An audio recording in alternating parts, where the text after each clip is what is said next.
Bismillahirrahmanirrahim. Assalamualaikum warahmatullahi wabarakatuh. Kami dari Grup 20 akan menerangkan tentang teori tentang kedatangan Islam ke alam Melayu. Jadi, sebagai pendahuluan, tamadun mendedahkan kita suatu cara hidup yang sentiasa berkembang tatkala manusia mula menetap di satu kota atau bandar. Di dalam kota atau bandar tersebut akan wujudnya suatu organisasi sosial dan politik yang dikenali sebagai negara. Manakala agama merupakan satu aspek yang tidak boleh diabaikan dalam menjalankan sesuatu kajian tentang ketamadunan. Fenomena agama penting difahami kerana ianya merupakan sebahagian daripada kehidupan manusia.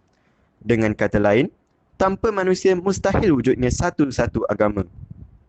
Justeru itu, perkara asas yang diguna pakai dalam menentukan sama ada bertamadun atau tidak sesuatu masyarakat haruslah dibina di atas perspektif yang berpaksikan sistem nilai, iaitu agama Islam. Jadi, poin pertama yang kami ingin ketengahkan dalam hal ini ialah teori kedatangan Islam dari China. Yang pertama, berdasarkan tokoh Syed Muhammad Naqib Al-Atas dalam peristiwa di Pelabuhan Kanton. Jadi pada sekitar tahun 877 Masihi, iaitu pada zaman Shi Zong, peristiwa krisis etnik di Pelabuhan Kanton berlaku. Jadi kediaman dan nyawa para pedagang asing di sana banyak musnah dan terkorban disebabkan oleh pemberontakan bangsa setempat.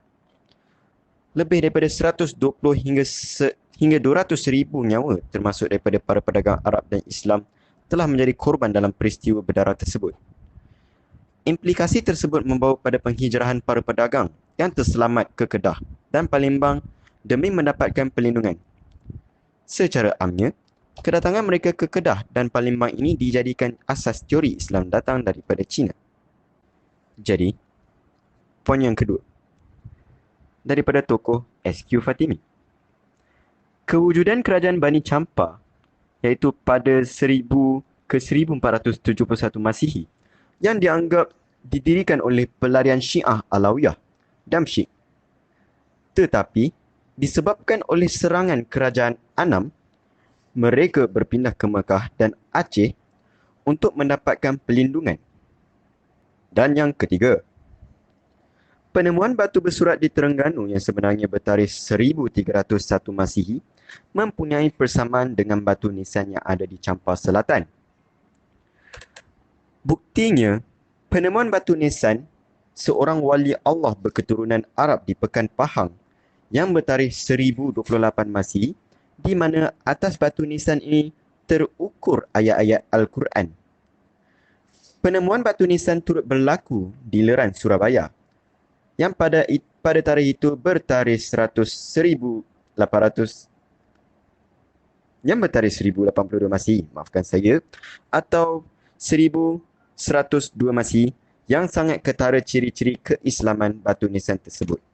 Bukti-bukti yang lain ialah daripada Dr. Abdul Jalil Haji Hassan dalam catatan sejarah Chow Chu Kwa pada tahun 1225 Masihi, terdapat negeri Islam yang disebut sebagai Follow-an, ialah Kuala Berang di Terengganu, yang menjalankan perniagaan dengan orang Arab di samping Sriwijaya. Batu bersurat pada tahun 1303 Masihi di Kuala Berang nyatalah Terengganu sebagai negeri yang mempunyai pengaruh Islam pada ketika itu. Terbaru pula ditemui batu bersurat di Teluk Cik Munah di Pahang yang bertarikh 702 Hijri bersamaan 1303 Masihi. Ini menunjukkan bahawa kemungkinan besar Islam masuk melalui pantai timur, iaitu bererti dari China dan Indo-China. Seterusnya, terdapat juga teori yang mengatakan bahawa kedatangan Islam ke Tanah Melayu adalah dari India. Kenyataan tersebut telah dikemukakan oleh Van Ronkel. Van Ronkel menganggap Islam dibawa dari India Selatan dengan alasan adanya bentuk-bentuk popular Islam seperti adanya ciri-ciri mistik, sastera Roman dan sebagainya di Indo yang berasal dari India Selatan. Kenyataan Van Ronkel disokong oleh Moket dan R.A. Kemp. Mereka bersetuju bahawa Gujarat adalah tempat asalnya Islam. Hal ini kerana terdapat kesamaan pada batu-batu nisan yang terdapat di Pasai, di Geriset dan juga di Gujarat. Kenyataan ini lagi turut disokong oleh DGE Hall. DGE Hall juga turut menyatakan bahawa sebelum akhir abad ke-13 Masihi, pedagang-pedagang dari Gujarat, India menyebarkan Islam di alam Melayu. Meskipun telah banyak bukti yang telah dibentangkan, teori ini tetap dicabar dan antara tokoh yang mencabar teori ini adalah George Ernest Morrison dan juga S.Q. Fatimi. G.E. Morrison dan S.Q. Fatimi telah bersependapat dan menyatakan bahawa Islam datang dari Bengal. G.E. Morrison telah mengulaskan bahawa ketika Samudera Pasai diislamkan, Gujarat dan daerah-daerah lain di India masih lagi beragama Hindu. Bengal lebih dahulu menerima Islam setelah ditawan oleh orang-orang Islam pada awal abad ke-13 diikuti dengan kawasan-kawasan lain. Manakala S.Q. Fatimi telah menyatakan bahawa Malikus Saleh adalah orang berketurunan Bengali. Batu nisan beliau berbeza daripada batu nisan di Pasai dan juga batu nisan milik Malik Ibrahim di Geriset. Oleh itu, S.Q. Fatimi berpendapat bahawa negeri Bengal lah negeri utama asal agama Islam. Seterusnya, teori kedatangan Islam dari Arab. Yang pertama, menurut Wang Gungwu, pedagang Arab sehingga abad ke-9 Masihi menguasai kegiatan perdagangan laut antara Mesir, India, Asia Tenggara dan China serta didirikan penempatan di kawasan pantai Nusantara. Semua ini berlaku sejak zaman Jahiliyah hingga abad pertama Hijrah. Yang kedua, menurut Said Naqib Al-Atas pula, pengaruh dari sudut tulisan dan hasil karangan yang berasal dari Asia Barat, tulisan Jawi dan cara pembacaan Al-Quran juga jelas pengaruh dari Asia Barat. Yang ketiga, menurut Mubalik Arab pula, Mubalik Islam daerah ini terdiri daripada orang Parsi atau Arab.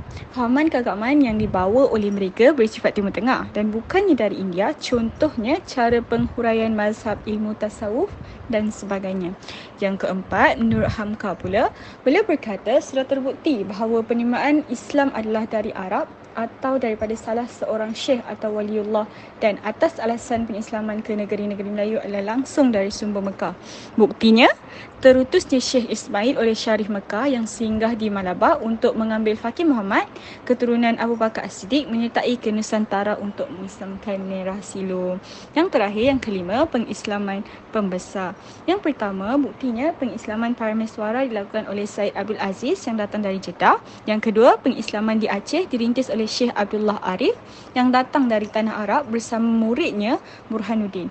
Yang ketiga, pengislaman Raja Kedah dalam hikayat Merong Mahawangsa dilakukan oleh Syekh Abdullah Yamani, yakni ulama Arab. Dan yang terakhir, pengislaman di Pulau Sulu diusahakan oleh Sayyid Abdul Aziz yang Islamkan Parameswara dan juga Abu Bakar, seorang penyair Arab. Kedatangan Islam ke alam Melayu sememangnya membawa banyak perubahan dan pengharapan baru dalam keagungan tamadun Melayu. Tidak dapat dinafikan bahawa wujudnya pusat-pusat tamadun unggul di dunia, amnya dan di Asia Tenggara khasnya adalah kesan daripada pengaruh Islam yang meresap masuk ke dalam tamadun itu. Berdasarkan kepada teori yang dikemukakan bahawa Islam pernah datang dan berkembang di Nusantara serta diterima dengan baik di segenap lapisan masyarakat tempatan. Itu sahaja daripada kumpulan kami. Sekian, terima kasih.